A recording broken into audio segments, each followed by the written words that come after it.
संतप्त मानस शांत हूँ जिनके गुणों के गान में।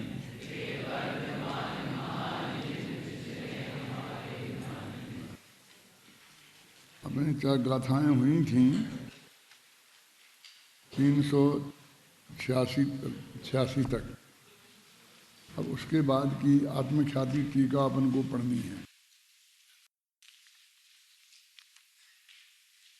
अब वो प्रतिक्रमण, आलोचना, प्रत्याख्यान का प्रकरण आरंभ हो गया है। असली में चारित्र संयम जिसे अपन कहते हैं, बस वो यही है। और हमने जैसे प्रतिक्रमण को, आलोचना को पश्चाताप के रूप में स्वीकार किया है, वो वास्तव में पश्चाताप के रूप में नहीं है। आपको याद हो कि पश्चाताप को तो महाशास्त्र तत्वार्थ सूत्र में असाता वेदनी के बंद के कारणों में गिनाया है। कहता है ताप आक्रंदन ऐसा सूत्र है ना, वो तो असाता वेदनी कर्म के बंधन का कारण है। तो जो हम तो पछता रहे, बहुत पछता रहे, हमने बहुत पाप किए, बहुत पाप किए। जैसे अपने जो भी आलोचना पाठ पढ़ते हैं तो उन्हें पढ़ पढ़ करके हम अंदर से ऐसे ऐसे गदगद होते हैं, और जैसे कि हम बहुत पछता रहे हैं, कोई रोने ही लगते हैं। इसका नाम प्रतिक्रमण नहीं है, इसका नाम आलोचना नहीं है, इसका नाम प्रत्याख्यान नहीं है। वो कहते हैं कि जो भी भाव कर्म करने के अथवा कर्म के फल के, यानी पूर्व कर्म के उदय में जो भी भाव हमारे हुए हैं, उन भावों से एकत्व ममत्व तोड़ना, ये मैं नहीं हूँ, ये मेरे नहीं है, इसका नाम तो हो गया, मतलब एकत्व ममत्व तोड़ा ना। और फिर एक मैं इनका कर्ता भोक्ता नहीं हूँ, तो कर्ता नहीं हूँ तो कर्म चेतना से रहित हो गया, और भोक्ता नहीं हूँ तो कर्म फल चेतना से रहित हो गया। ऐसा अनुभव करना कब कि जब कर्म के उदय में उसके फल को भी हम भोग रहे और कर्तृत्व के विकल्प में भी चल रहे, तब की बात है। जब ये कर्तृत्व के विकल्प भी नहीं रहेंगे और कर्तृत्व का कर्म फल भोगने की सुख दुख रूप वेदन भी नहीं रहेगा, तब तो संपूर्ण हम ज्ञान चेतना रूप परिणमित हो जाएंगे। इसलिए वे कहते हैं केवल ज्ञान रूप परिणमित हो जाएंगे। लेकिन जब चौथे गुण स्थान से ज्ञान चेतना शुरू होती है, और जिन्हें हम कर्म और कर्म फल चेतना कहते हैं, जो अज्ञान चेतना है, वहाँ से जो काम वो खत्म होती, वहाँ से शुरू होता है, तो वो श्रद्धा के लेवल पर ही होता है। माना हम उसकी, हमारे चित्त में उसके कर्तृत्व की स्वीकृति ही नहीं है। तो यहाँ अपराध की स्वीकृति कहाँ हुई? ऐसा हम पछता रहे हैं। वो तो कहते हैं कि आज तक जो भी कर्म हमने भूतकाल में किए, तो वे कहते किए ही नहीं है ना, मैं उसका कर्ता हूँ ही नहीं। और कर्ता तो वे ऐसा जुड़ते, पहले कर्म का जो उदय आया था ना, उस कर्म के उदय में जो भाव हुए थे, वे तो वो थे। ऐसे ही फिर भविष्य काल में मेरे ऐसे भाव भी मैं करूँगा ही नहीं, मेरे में हुए ही नहीं, होते ही नहीं हैं। और ये वर्तमान में है जो हो रहे हैं, उनसे भी मैं पृथक हूँ। जैसे वर्तमान के समय में ये तीनों को एक साथ अपना एकत्व ममत्व कर्तृत्व भोक्तृत्व से वो इनकार कर रहा है। ये सच्चा प्रतिक्रमण, सच्ची आलोचना और सच्चा प्रत्याख्यान है। ये बात यहाँ कह रहे हैं। देखो जो आत्मा, पेज नंबर देखो है ना, 514 तो समय सार में है, पर इसमें बताऊँ मैं आपको कितना है। हाँ, 35 पेज है।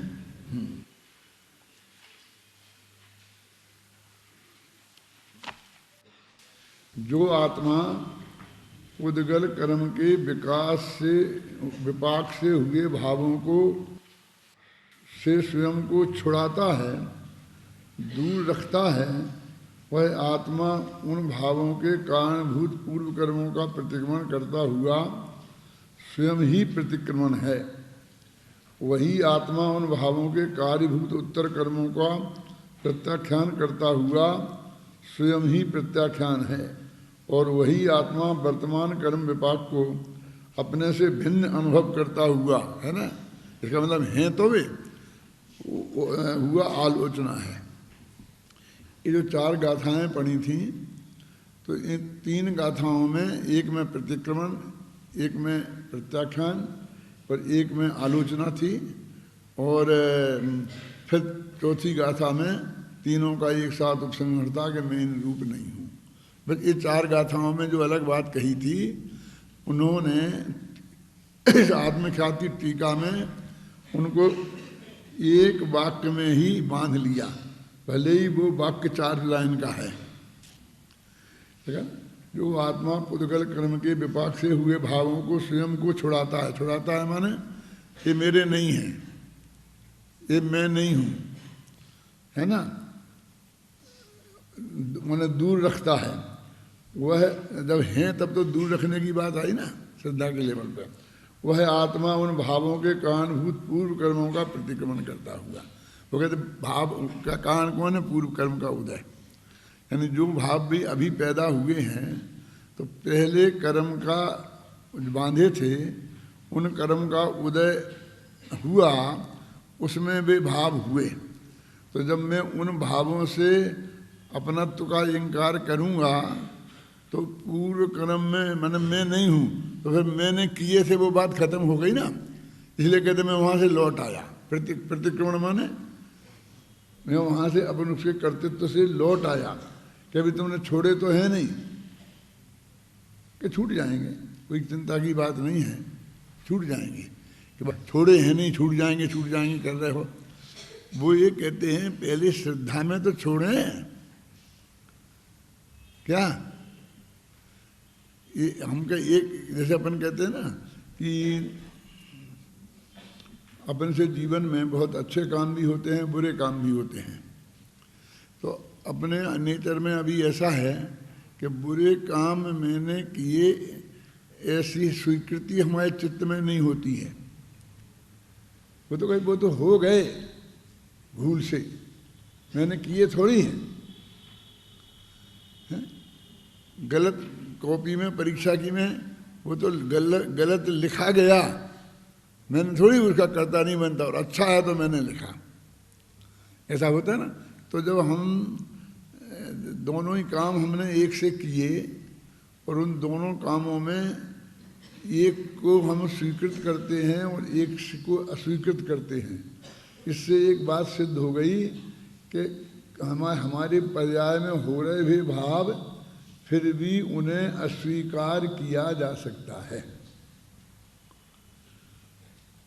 आप सुने ना, उन्हें अस्वीकार किया जा सकता है ना, क्योंकि अशुभ को तो हम करते ही हैं स्वीकार, उसके हम कर्तृत्व को अपने माथे पे ओढ़ते ही नहीं हैं।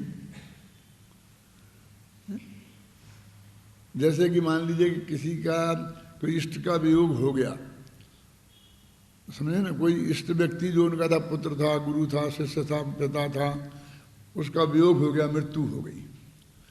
तो उस मृत्यु में जो उसको शोक हो रहा है, तो आंख से आंसू भी आ रहे हैं, फिर भी वो इस बात को उस वक्त फीलिंग कर रहा है कि नहीं, कि देखो जो हुआ हो गया वो हो गया, अब इसमें कुछ नहीं हो सकता।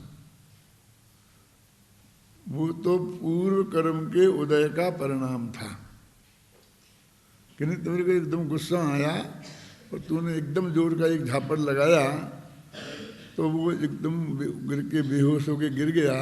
और चूंकि वो इसके किनारे पे खड़ा था तो वहाँ से नीचे गिर गया छत पे से, और उसी वक्त उसकी मौत हो गई। तो अदालत में जाके कहता साहब मैंने नहीं मारा, जबकि बराबर उसकी फिल्म है और जो उसे दिखाई जा सकती है कि देख देख तूने किस तरह से इसे मारा और किस तरह से गिरा और ये किस तरह से मर गया।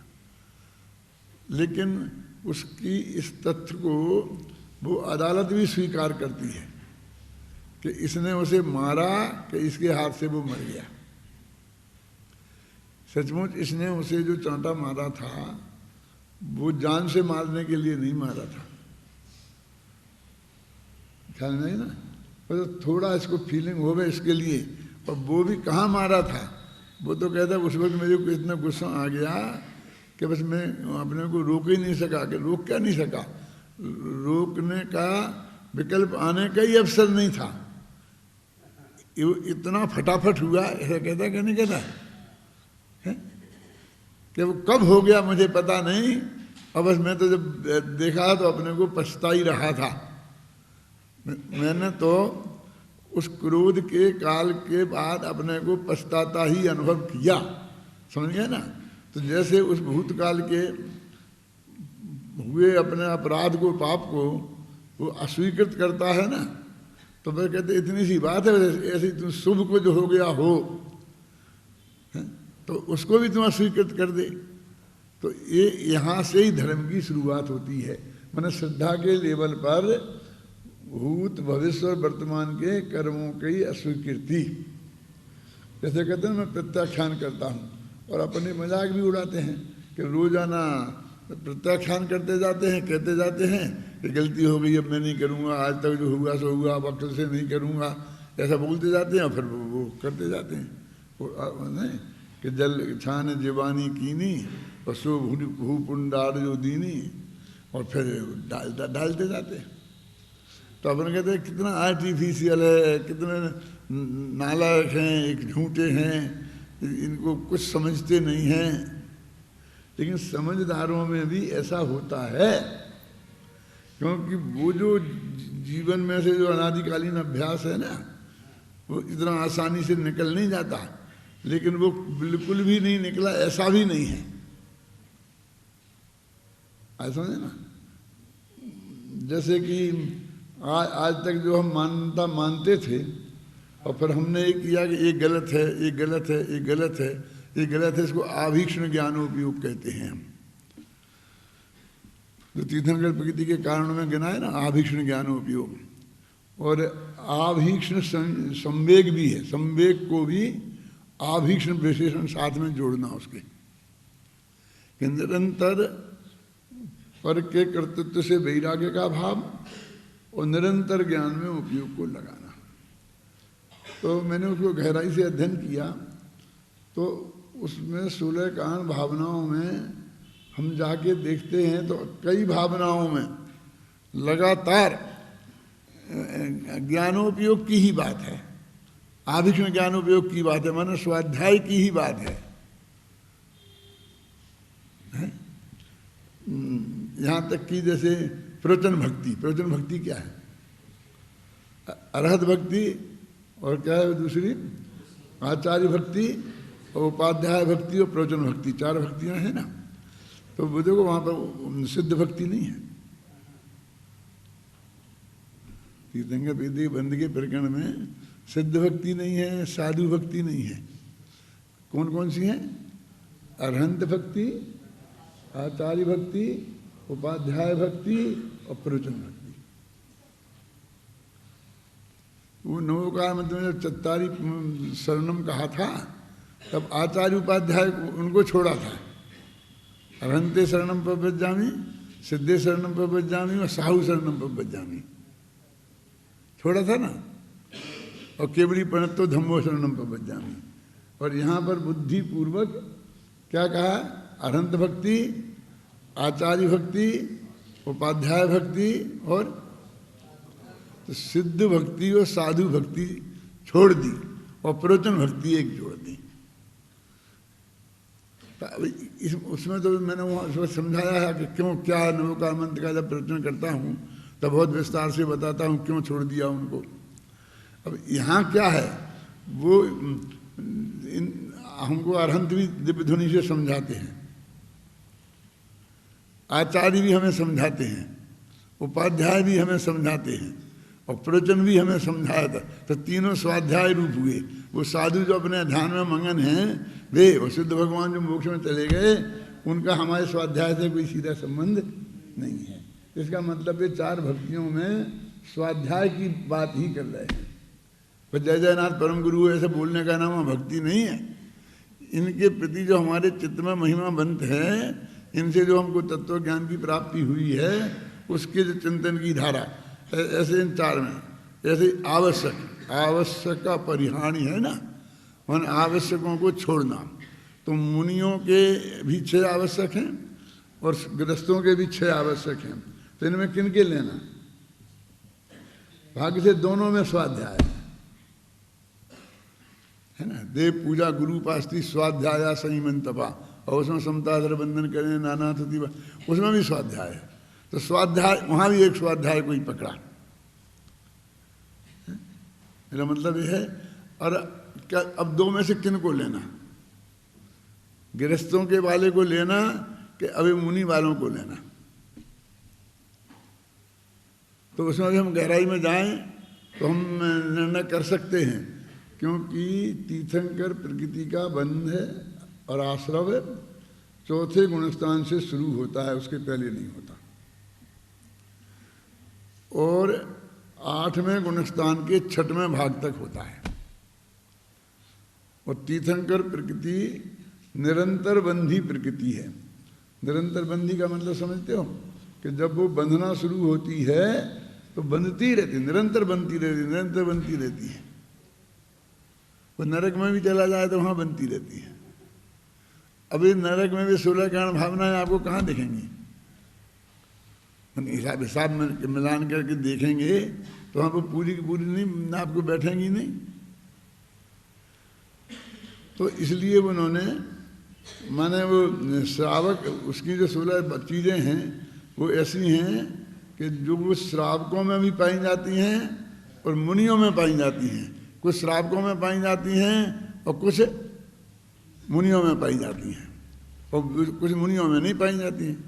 जैसे कि शील वृतेषु अनतिचार, शील और व्रतों का अतिचार से रहित करना। अब 7 शील व्रत हो गए और अनुव्रत, तो इनका निर्तिचार पालन करना, जैसे गृहस्थी की बात हो गई ना, व्रतों और शीलों में का निर्तिचार पालन करना, ये इसमें आ गई। अब देखो अपने बहुत स्पष्ट हैं 12 व्रतों में कि दिग्व्रत, देशव्रत, अनर्दंड व्रत, इनको हम देशव्रत कहते हैं, और फिर वो सामायिक उसको शिक्षा व्रत कहते हैं ना, दिग्व्रत, देशव्रत और शिक्षा व्रत। तो ये जो दिग्व्रत, देशव्रत 7 शील प्रसिद्ध हैं, लेकिन उन्होंने मतलब अनुवृत्तियों को, तो मतलब सम्यक दर्शन से शुरू हुई, फिर अनुवृत्त भी आ गए उसमें, और फिर मुनि की भूमिका तक चले जाते हैं, तो वहाँ महाव्रत भी आ जाएंगे, वहाँ वही महाव्रत रूप में हो जाएंगे और वहाँ भी वो बनती रहेंगी। तो अब मैंने देखा सर्वार सिद्धि में और आज वार्तिक में भी, तो वहाँ इस शील का अर्थ बस सामान्य क्रोधादि से रहे, ऐसा किया है। जबकि स्पष्ट अनतिचार, शील वृतेषु अनतिचार, शील और व्रतों में जो अतिचार हैं उनसे रहित। और फिर उन्होंने जब तीर्थंकर प्रकृति के वर्णन किया, उसके बाद शील और व्रतों के अतिचार गिनाए हैं। मैंने व्रतों की भी चर्चा की, शील व्रतों की भी चर्चा की, और उनके अतिचार 5-5 होते हैं, वो गिनाए हैं। तो अभी स्पष्ट है कि मुझे तो भाई यही जचा कि यही है। तो मैंने उन 2 दिग्गज आचार्यों का भी वो अर्थ जो उनने किया है उसकी उपेक्षा करके मैं तो ये अपना ही अर्थ लिखा।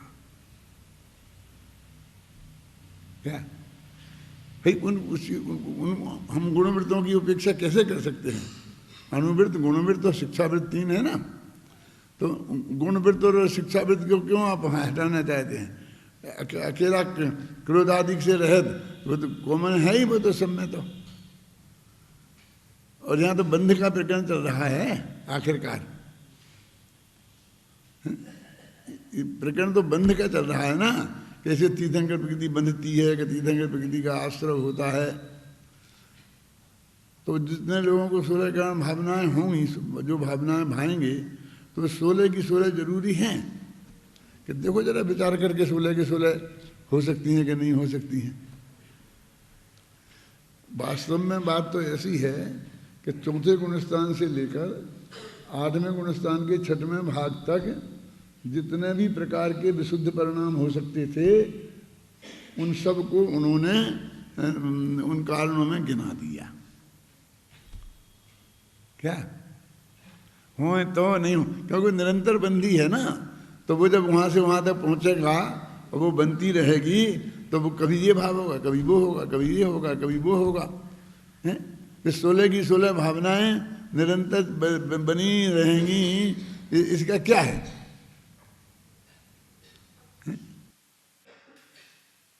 तो असली बात तो ये है, एक दर्शन विशुद्धि अनिवार्य है। दर्शन माने सम्यक दर्शन और उसके साथ की होने वाली विशुद्धता, एक तो ये अनिवार्य है, इसके बिना तो कुछ होगा ही नहीं, क्योंकि लिखा है कि चौथे गुणस्थान के पहले बनती ही नहीं है, तो विशुद्ध सम्यक दर्शन का होना जरूरी हो ही गया। और उसके बाद दूसरा मुद्दा है कि एक है ना प्रभावना, जैन धर्म की जो प्राप्त हुआ है वो ज्ञान, तत्व ज्ञान सबको प्राप्त हो जाए, वो उन तक पहुंचाने की भावना उनकी बहुत उत्कृष्ट जिन जीवों की होती है। अब वही साधर्मियों से वात्सल्य हो गया ना, तो साधर्मी का वात्सल्य, जैन दर्शन की प्रभावना करना, और दूसरा ये स्वाध्याय आभीक्षण ज्ञानोपयोग, निरंतर इसमें वृत्ति रहेगी तो आरंभ से तीर्थंकर प्रकृति बन जाती है, और बंधना आरंभ हो जाती है। अब बंधना आरंभ हो गया और फिर वो बनती रहेगी। अब उसमें तो हमेशा वो होनी चाहिए कोई जरूरी नहीं है। एक नियम है कि वो केवली या श्रुत केवली के पाद मूल में बनती है। वो मैं ये बहुत मार्मिक तत्व की तरफ आपका ध्यान आकर्षित करना चाहता हूँ। वैसे आप लोग पढ़ेंगे, स्वाध्याय करेंगे, तत्वार्थ पढ़ेंगे, तो उसमें ये सब बातें आएंगी, तो आपकी सब समझ में आएंगी, क्योंकि आप बहुत अच्छे समझदार लोग हैं। लेकिन तो भी ध्यान दिलाने से अच्छी समझ में आती हैं कि जो 16 कारण भावना भाएंगे और बराबर 16 कारण आते हैं, तो महीने भर तक पूजन करते हैं, मुक्ति भक्ति करते हैं, उसकी माला जपते हैं, और उसकी क्या क्या बोला जाता है उसके हिसाब से, और वो बराबर तो उनको बनेगी ना वो तीर्थंकर प्रकृति। भाई 16 कारण भावना तीर्थंकर प्रकृति के बंध का कारण है, तो क्यों नहीं बंधेगी? लेकिन 16 कारण भावनाएं बंध का कारण है, 16 कारण भावना की पूजा बंध का कारण नहीं है। घबराना नहीं, उस तीर्थंकर प्रकृति का बंधन है। तुम तो पूजा करते हो, जाप करते हो, वे तो ये कहते हैं कि अरहंत भक्ति, तुम तो अरहंत भक्ति की पूजा करते हो। अच्छा ठीक है, तो एक तो सबसे बड़ी शर्त यह है कि वह केवली के पाद मूल में होना चाहिए, केवली या शुद्ध केवली के। अब तुम समझ रहे सब के सब हम कर रहे हैं, तो हमें तो बंध ही जाएगी, हमने कितनी भक्ति से करी है। अब एक को भी केवली का पाद मूल प्राप्त है, तो कम से कम तुम्हें तो नहीं बनेगी, हमें मतलब हमें तुम्हें सब। उत्तम समझ में नहीं क्या कह रहा हूं मैं, कि तुम नहीं बंधेगी सिद्ध कर रहे कि बंधेगी सिद्ध कर रहे? ना हम बंधेगी सिद्ध कर रहे, ना बंधेगी सिद्ध कर रहे। हम तो जो परिस्थिति है उस पर गंभीरता से पूरा विचार करके वो स्वरूप समझा रहे हैं, कि हम पक्ष विपक्ष में नहीं बोल रहे हैं। कि वो भी शर्त पूरी तो होनी चाहिए ना, और वो भी 16 कारण भावना तीर्थंकर प्रकृति आरंभ होने की शर्त है। निरंतर बंध रहने वाली प्रकृति है। वो जीव नरक में पहुंच गया, राजा श्रेणी पर, वहां बंध रही उन्हें अभी वो प्रकृति, ख्याल में नहीं ना? तो वो वहां कहाँ केवली का पाद मूल है, और कहाँ शुद्ध केवली का पाद मूल है? शुरुआत जहां जब शुरू की थी तब वे भगवान महावीर के शरण में थे, केवली के शरण में थे। और गौतम स्वामी की शरण में थे, श्रुत केवली और केवली दोनों की शरण में थे, पादमूल में थे।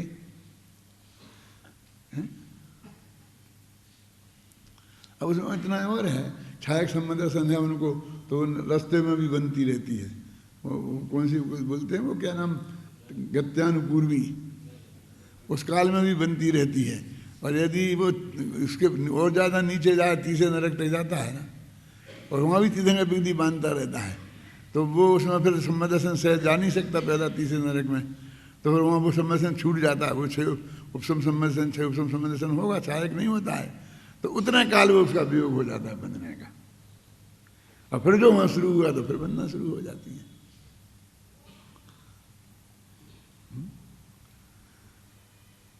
तो फिर ये तो बात क्या कहना चाहते हैं आप कि जितने हम लोग कर रहे हैं ये सब बेकार है, हमें नहीं बनेगी। अरे तुमसे हमें क्या तकलीफ है कि तुम्हें ना बने? हम तो सिर्फ बता रहे कि तुम उस बात पे गंभीरता से विचार करो। और भाई साहब, जो तीर्थंकर प्रकृति के बंध का कारण को बता रहे हैं, वहाँ तो 8 ही कर्मों के बताए हैं। नाम कर्म के 2 सूत्र और हैं। कौन सा? शुभ नाम और अशुभ नाम। तो तीर्थंकर प्रकृति शुभ नाम में आ गई ना, लेकिन फिर भी उन्होंने स्पेशल बता दिया। तो उन्होंने तो 8 ही कर्म के, शुभ अशुभ के, सबके वेदनी कर्मों के कैसे कैसे भाव हों, तो कौन कौन सा कर्म बनता है वो गिनाए हैं। तो ये कर्म के बंधने का, आश्रम होने का जो कारण गिनाए हैं, तो तुम अच्छे बड़ी सोच सोच समझ के कर्म बांधो, अच्छा अच्छा आश्रम करो, इसके लिए बताए हैं। क्यों? आश्रम करने की प्रेरणा देने के लिए तुम्हें बताए हैं कि हमें तो तीर्थंकर प्रकृति बांधने की प्रेरणा मिल गई। तो इसके लिए सूत्र जी में वो बताए हैं सब कि हमको आश्रम नहीं करना किसी भी कर्म का। क्या कि यहाँ तक कि ये जो तीर्थंकर प्रकृति जैसा कर्म बांध है, ऐसे भावों को भी हमने आश्रम अधिकार में रखकर ये बताने की कोशिश की है कि आश्रम दुख कारे घनेरे होदी बंत। उसने सारे आश्रमों के लिए कहा कि वे घना दुख देने वाले हैं। तो भाई तीर्थंकर प्रकृति वाला आश्रम भी घना दुख देने वाला है, एक सुख देने वाला है। कहाँ लेकर रहे जो तुम, जो हमने मुँह में इतना एकदम गलगलिया छूटता है और पानी, इसके लिए नहीं वो बनाया है। उनने आश्रम अधिकार में रखकर ये बता, उससे तुमको चित्त में विरक्ति आवे, इसके लिए बताया है। काय के लिए बताया है कि तुम्हें और आश्रम का मोह पैदा हो। आश्रम करने के लिए शुभ नाम बांधूं, अशुभ नहीं बांधूं, ऊंच गोत्र बांधूं, नीच गोत्र नहीं बांधूं। क्यों? क्या सब बात नहीं और टीकाएं पढ़ी, उनमें ऐसा लिखा है कि इससे हमको ये प्रेरणा मिलती है, ये प्रेरणा मिलना चाहिए, ये करना चाहिए कि हम ये अशुभ करनी बांधें और शुभ बांधें, और ये करें, वो करें, ये करें, ये करें, ये करें।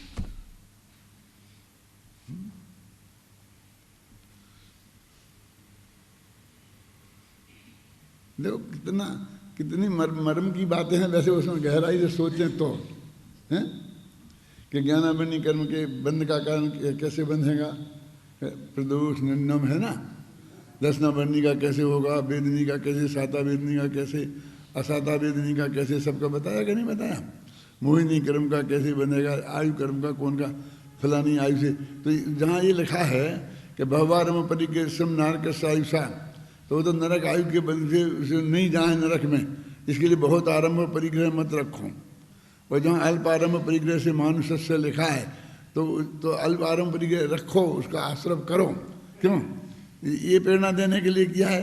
और देवगति का लिखा कि देवायु का बंधन काय से होता है आश्रम, तो देवायु को आश्रम करने के लिए प्रेरणा देने के लिए लिखा है कि तुम ये बांधो, ये नहीं बांधो। ये लिखा ना, शुभ पुण्य से और अशुभ।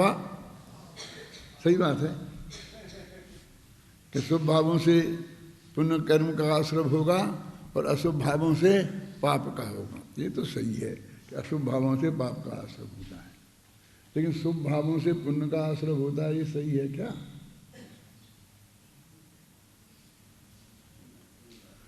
है? तो पढ़ा होगा ना तत्वासु, तो तुम लोगों ने पढ़ा होगा, तुम्हारे गुरु जियों ने पढ़ाया होगा, परीक्षा भी पास की होगी, और टॉपर्स भी तुम्ही में से होते हो, टॉपर्स भी हुए होंगे। क्यों क्यों साथ में ये भी पढ़ा अजित भाई के नहीं कि एक आयु कर्म को छोड़कर शेष 7 कर्म का आश्रय प्रति समय होता रहता है, चाहे वो शुभ भाव का काल हो चाहे अशुभ भाव का काल हो। तो शुभ भाव के काल में ज्ञानावर्णी का आश्रय होता है, दशनावर्णी का आश्रय होता है, अंतराल का आश्रय होता है, साढ़े त्रिमोहिनी का भी होता है। और यदि उस वक्त सम्मा दर्शन नहीं हुआ हो रमेश भाई, तो दर्शन मोहिनी को भी हिस्सा मिलता है। जैसे तू सर्वोत्कृष्ट शुभ भाव कह रहा है, उसी में से मिथ्यात्व बनता है उसी काल में।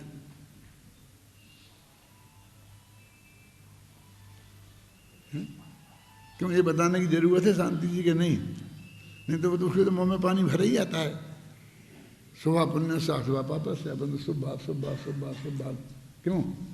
लेकिन मिथ्यात्व को भी हिस्सा मिलेगा, और मिथ्यात्व को इतना सा भी हिस्सा मिल गया तो वो कितना, इतना सा एक बूंद जहर एक बाल्टी दूध में, एक भगोना खीर में के लिए पर्याप्त है जहरीला बना। वो जहर है कि अमृत है? बताओ।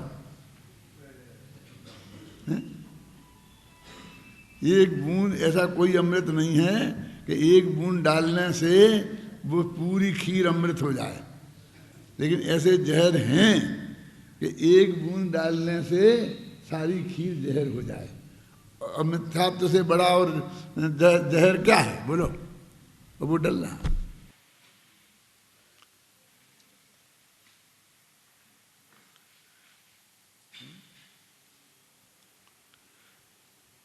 क्या है नया सूत्र जी की टीका लिखने की क्या जरूरत है? क्या जरूरत है? ये जो बातें मैं आपको रख रहा हूँ, ये बातें भी सब जगह नहीं हैं, बहुत जगह हैं।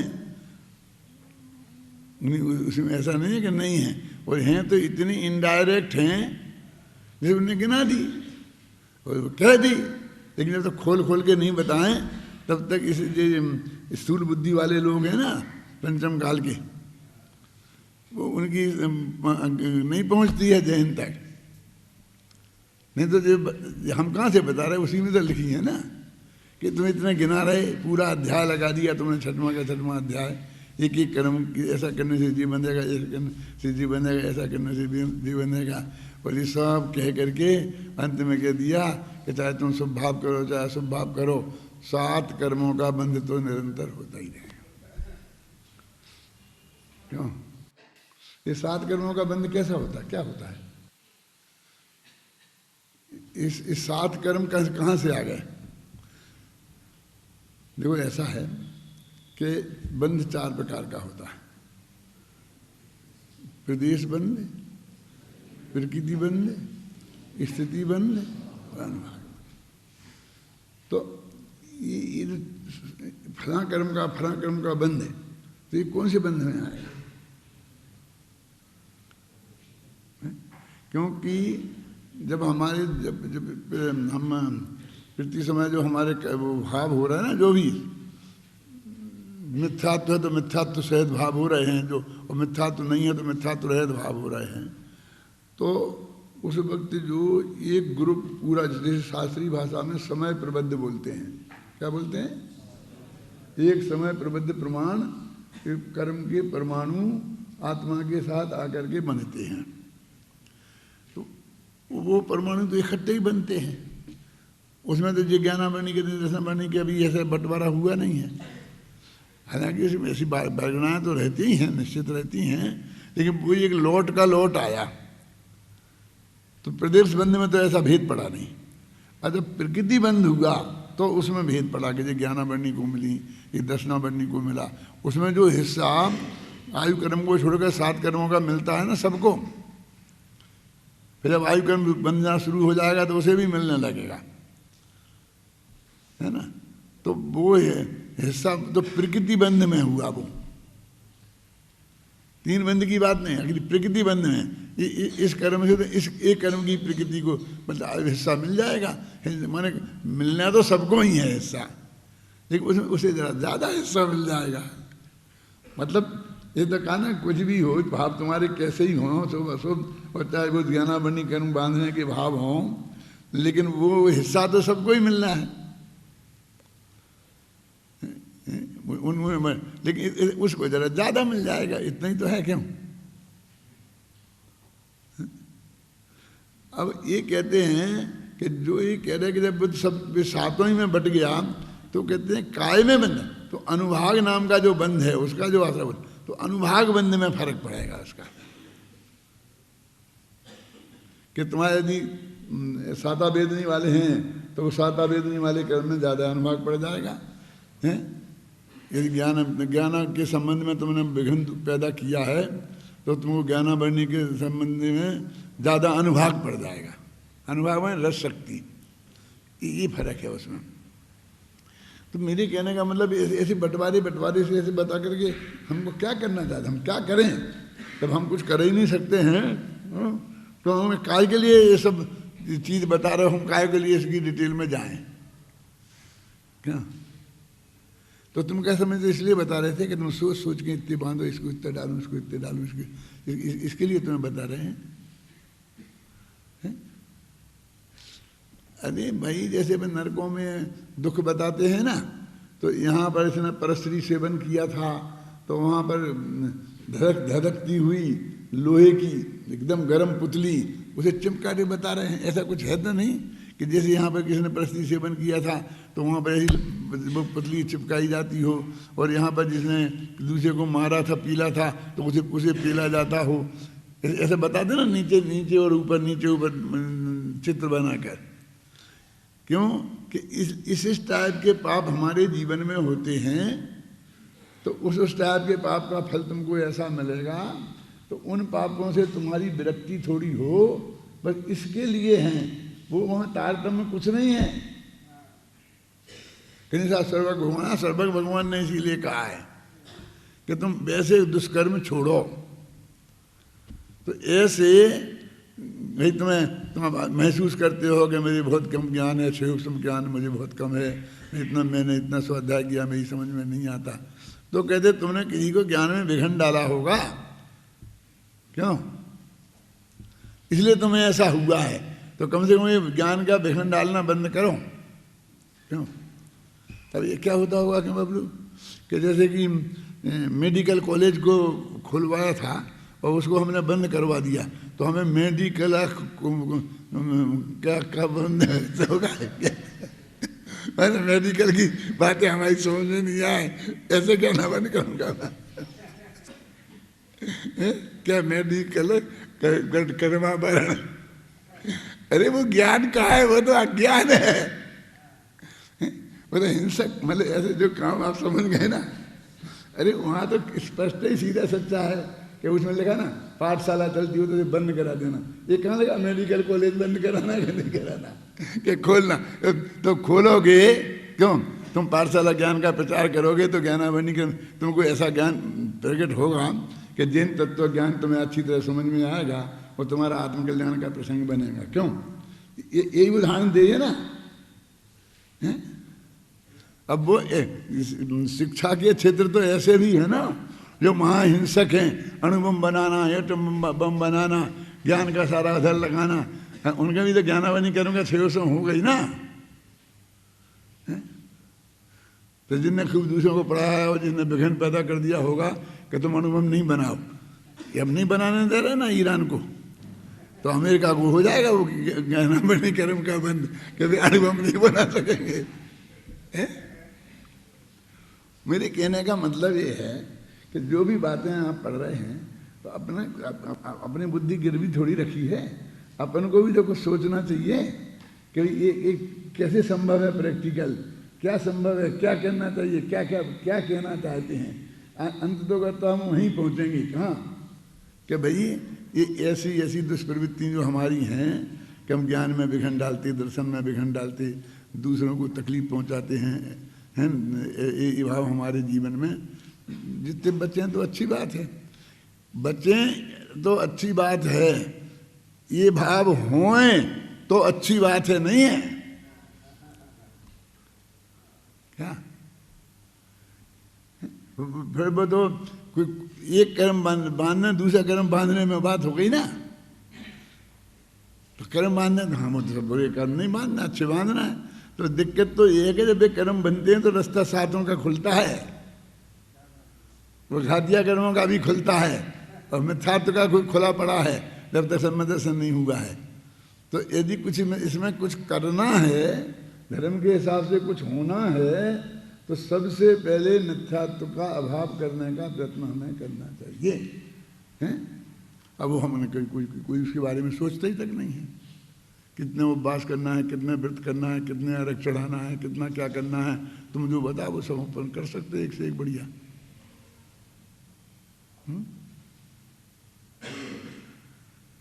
कि उसके लिए क्या करना चाहिए, मतलब क्या होना चाहिए, समझ रहे हैं ना? कि वो वहाँ पर हम करते जा रहे हैं उतना वो देवरी चढ़ती जा रही है, अंधा माटे देवरी, और वो क्या कहते हैं वो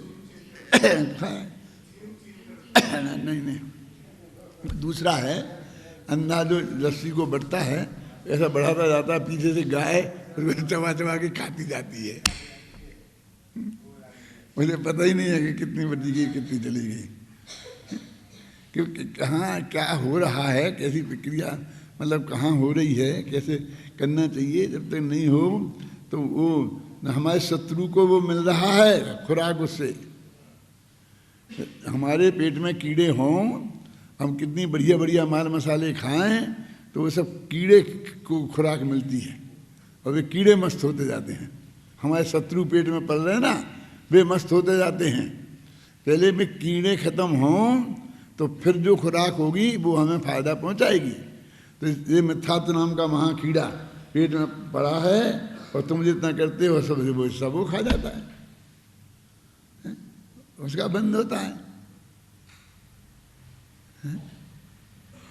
क्या है बंदगी, क्या है ये आसव, यहाँ लेके ये भी पढ़ देते हैं आसव दुखकार घनेरे, ये सभी हैं, है ना। और ये भी ये कहते हैं कि ये ही आत्म को दुख कारण ताते इनको तजिए। तो पूरे आसव के बारे में कमेंट्स है क्या, अकेले पुण्यासव के बारे में, पापासव के बारे में है। और हमारे उन्होंने लिख दिए पुण्यासव कथा कोश, ऐसी कहानियों का संग्रह कि जिनसे पुण्य का आश्रय हो। माने वो शास्त्र के नाम में भी हमको आश्रय की महिमा बताने वाला हमने कहानियां बनाई, क्या पुण्याश्रय कथा कोश। ये आश्रय निरोध कथा कोश क्यों नहीं लिखा?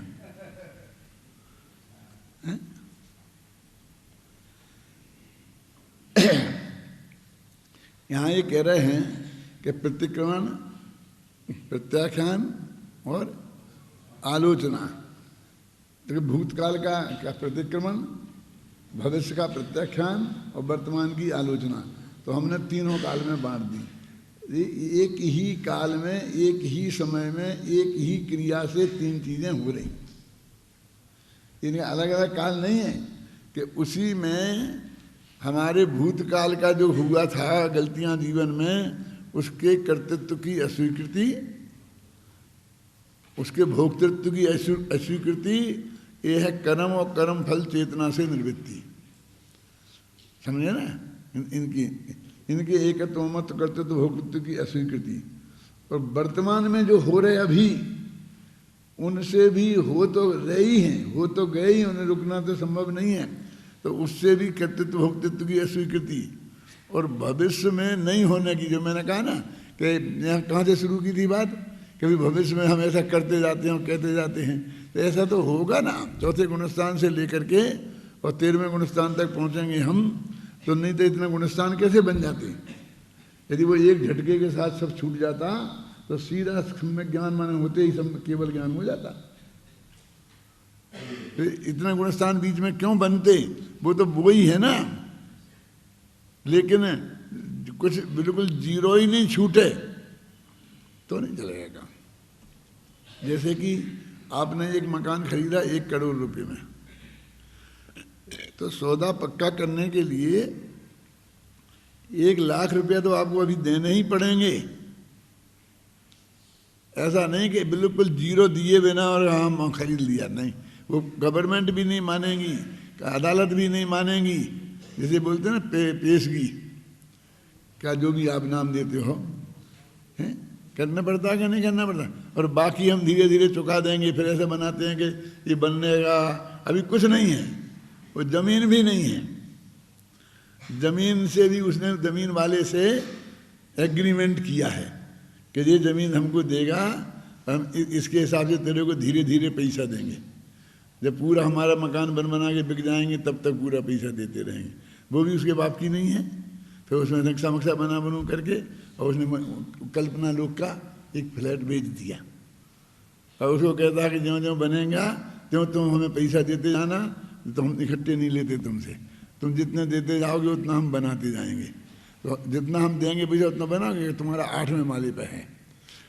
तो जब पहला माला डलेगा तो आपको 8वां हिस्सा पैसा देना पड़ेगा। हमारा माला तो ये है ही नहीं मतलब पहला माला डलेगा तो और 4 माले हो जाएंगे तो आधा पैसा देना पड़ेगा। इतना हो जाएगा, क्यों?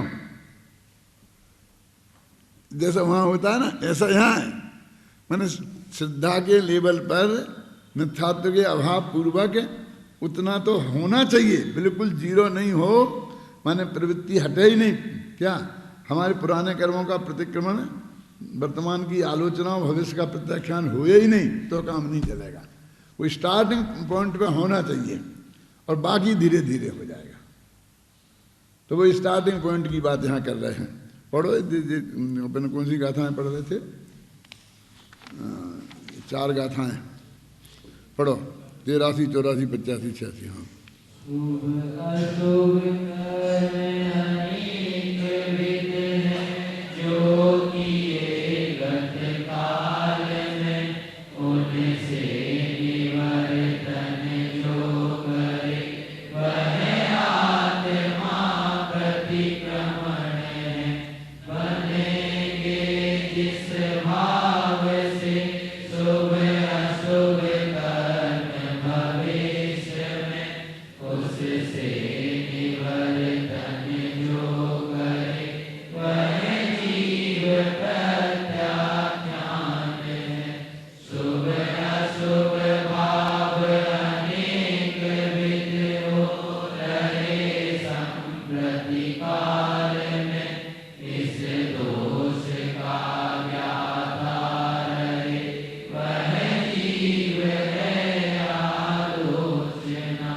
हाँ, देखो 2-3 बातें बहुत मार्मिक हैं। वो ये कहते हैं कि भविष्य में, भूतकाल में जो भी हमसे पाप हुए वर्तमान में हो रहे भविष्य में होंगे। तो अभी 2 काल के पहले लिए, भूत के और भविष्य के, वर्तमान का बाद में लिया। क्यों? कि जो हो गए और हो के वे खत्म भी हो गए और हो सकता है उनका फल भी हम भोग चुके हों।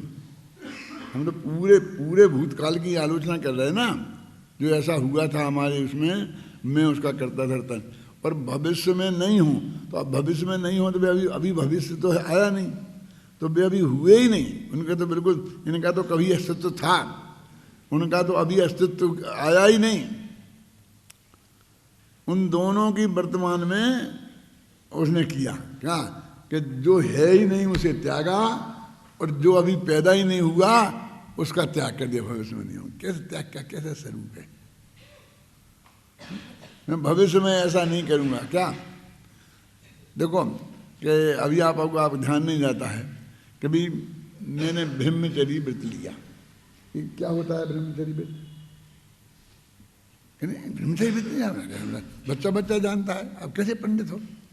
नहीं नहीं, वो तो थोड़ा जानते हो तो बता दो ना कि हम शादी नहीं करेंगे, गंधर्व विवाह भी नहीं करोगे, रखेल भी नहीं रखोगे, यही मतलब है सबका। हाँ सब सब सब सब सब सब होगा, ठीक है।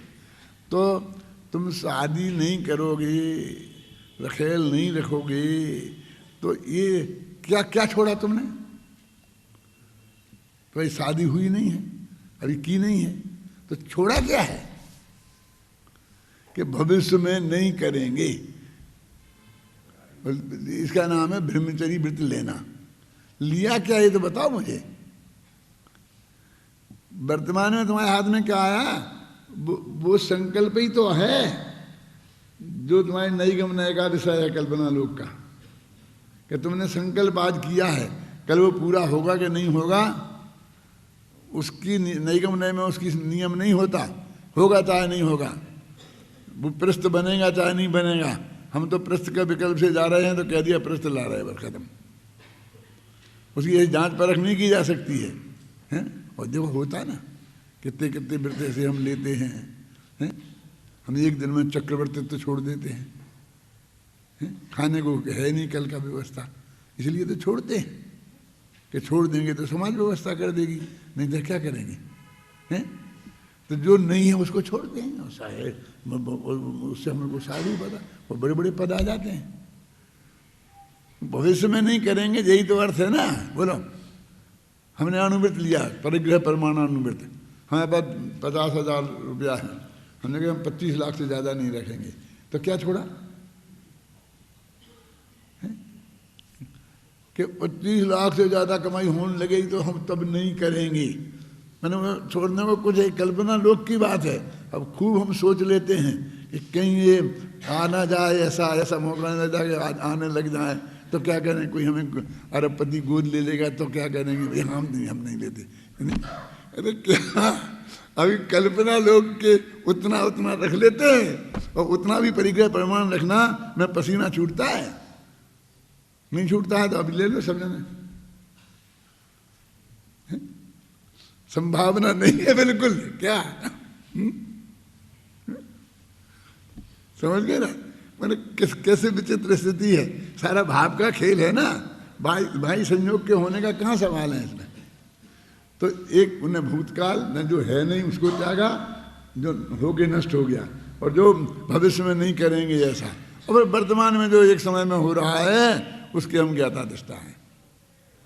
क्या उसे छोड़ो, क्या छोड़े ऐसे, वो जान लिया वैसे है कि ऐसा हो रहा है, नहीं होगा तो जान लेंगे कि नहीं होगा। अब ये है, और ये एक समय में ये तीनों हो रहे हैं, प्रतिक्रमण, प्रत्याख्यान और आलोचना। अब क्या हो क्या रहा, एक आता है किसी की समझ में कि ये क्या है, क्या खेल है, और इसको कितना बड़ा महत्व है अपने। अब वो ये कह रहे कि जो हमने भविष्य काल के दोषों के बारे में पश्चाताप किया, तो ये प्रतिक्रमण है ऐसा नहीं लिखा, देखो ध्यान से, वो आत्मा प्रतिक्रमण है, वो आत्मा आलोचना है, वो आत्मा प्रत्याख्यान है, क्योंकि वो पर्याय द्रव्य से अभेद है, ये विकल्पादि पर्याय भी द्रव्य से अभेद है। तो वो कहते हैं वो आत्मा ही प्रतिक्रमण है, आत्मा ही प्रत्याख्यान है, और आत्मा ही आलोचना है। तो वो आत्मा को क्या करें और क्या नहीं करें, कहाँ लिख रहे कि ये प्रतिक्रमण अलग है। देखो ऐसा लिखा ना, शुभ अशुभ कर्म अनेक विध जो किए हैं गत काल में, उनसे निवर्तन जो करे वह आत्मा प्रतिक्रमण है। उनसे निवर्तन, तो निवर्तन को प्रतिक्रमण कहो ना, उनसे निवर्तन जो करे तो वो निवर्तन प्रतिक्रमण है, एक हो ना। पढ़ो द्वारा पढ़ोगा तुम्हें सब, फिर ध्यान देना जो मैं बात कर रहा हूँ।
सब आत्मा है, चारित्र भी आत्मा है, प्रतिक्रमण भी आत्मा है, प्रत्याख्यान भी आत्मा है, आलोचना भी आत्मा है। लेकिन दो जगह जीव लिखा, दो जगह आत्मा लिखा, ये क्या चक्कर है? हाँ? क्या फर्क है जीव और आत्मा में? अरे कुछ फर्क नहीं है, कम से कम यहाँ तो कुछ फर्क नहीं है। वो आत्मा जगह नहीं थी आत्मा के लायक। आत्मा में 4 मात्राएं हैं, जीव में 3 मात्राएं हैं, तो इसलिए जीव लिख दिया बस। और क्या है? देखो, है ना, वह आत्मा प्रतिक्रमण है, फिर लिखा उससे निवर्तन जो करे वह आत्मा, और जगह नहीं प्रत्याख्यान है, तो जीव, वह जीव प्रत्याख्यान है, बन गई ना जगह, समझ गए ना? बस ये है, उसमें 1 मात्रा कम है जीव में, तो जहाँ 3 मात्रा की गुंजाइश है तो जीव लिख दिया, 4 मात्रा की गुंजाइश है तो आत्मा लिख दिया, समझ? और कुछ नहीं है। अब इस तरह से अब गाथाएं हो गई। कल ये 224वां कलश और जिसके जी उत्थानिका का कलश है, वे गाथाएं अपन कल पढ़ेंगे।